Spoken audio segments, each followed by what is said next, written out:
Hey lovelies, welcome to mini vlog. தியாவை கூட்டிகிட்டு வரதுக்கு டைம் ஆகிடுச்சுங்க. ஸோ அதனால தான் கிளம்பிகிட்ருக்கேன்.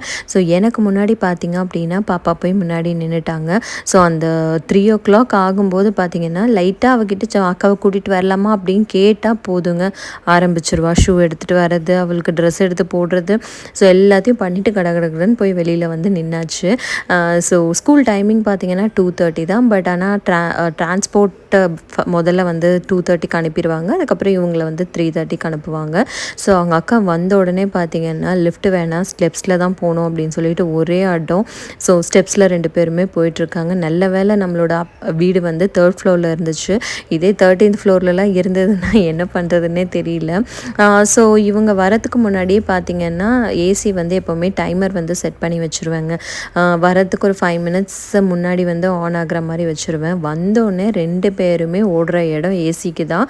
அதை விட இந்த குட்டி தான். அவங்க அக்காவே வந்து மறந்துருந்தாலும் அக்கா ஏசின்னு சொல்லி உள்ளே கூட்டிகிட்டு போய் ஒரு அரை மணி நேரமாச்சும் விளையாடுவாங்க. இவங்க ஆரதியோட ஸ்கூலில் பார்த்தீங்கன்னா ஃப்ரீயாக டென்டல் செக்கப் வந்து பண்ணியிருக்காங்கங்க. ஆரதியாவுக்கு வந்து மில்க் டீத் வந்து குழந்தையிலேயே நிறைய ஆக ஆரம்பிச்சிச்சு. காரணம் பார்த்திங்க அப்படின்னா பால் குடிச்சிக்கிட்டே வந்து அவள் தூங்குறது தான், அதாவது பாட்டில் பால். ஸோ அது அப்போவே சொன்னாங்க. பட் ஆனால் எங்களால் மெயின்டைன் பண்ண முடியல. ஸோ இப்போ வந்து எல்லா பல்லும் விழுற மாதிரி இருக்குது அப்படிங்கிறதுனால நாங்கள் அப்படியே விட்டுட்டோம். ஸோ ஆரதியாக்கு பார்த்திங்க அப்படின்னா லஞ்ச் எல்லாமே போட்டு கொடுத்து அவள் சாப்பிட ஆரம்பிச்சிட்டான்.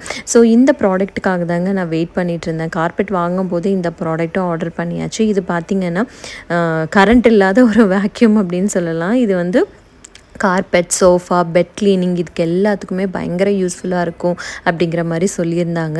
ஸோ நம்ம டெஸ்ட் பண்ணி பார்க்கலாம். ஸோ இது பார்த்திங்கன்னா இந்த மாதிரி கார்பெட், நம்மளோட பெட்டு, சோஃபா, இந்த மாதிரி ஏரியாஸில் எல்லாமே கூட நம்ம வந்து க்ளீன் பண்ணிக்கலாங்க.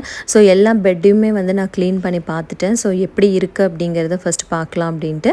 ஆனால் ஒன்லி ஒன் திங் என்னென்னா, இது வந்து நார்மல் தரையில் வந்து யூஸ் ஆகாது. ஸோ இப்போ பார்த்திங்கன்னா நான் குப்பை எடுக்க ட்ரை பண்ணுறேன், அது எடுக்காது. பட் கார்பெட்டில் பார்த்திங்கன்னா சூப்பராகவே எடுத்துருச்சுங்க. ஸோ அந்த ப்ரஷ்லேயே பார்த்திங்கன்னா அந்த நூல் இருக்கிறது எல்லாமே அப்படியே ஒட்டிட்டு வருது. சப்போஸ் நம்ம முடியெல்லாம் இருந்ததுன்னா அதுலேயே வந்து அழகாக சுருட்டிக்கிட்டு வந்துடுது. ஸோ நம்ம கார்பெட்டில் பார்த்திங்கன்னா எவ்வளோ டஸ்ட் வந்து சேர்ந்துருக்கு, நம்மளுக்கு கண்ணுக்கே தெரியாத டஸ்ட் எல்லாம் அக்யூமுலேட் ஆகிருக்கு பார்த்திங்களா. ஸோ இது எல்லாத்தையுமே வந்து இந்த ப்ரஷ் வந்து சூப்பராக எடுக்குது.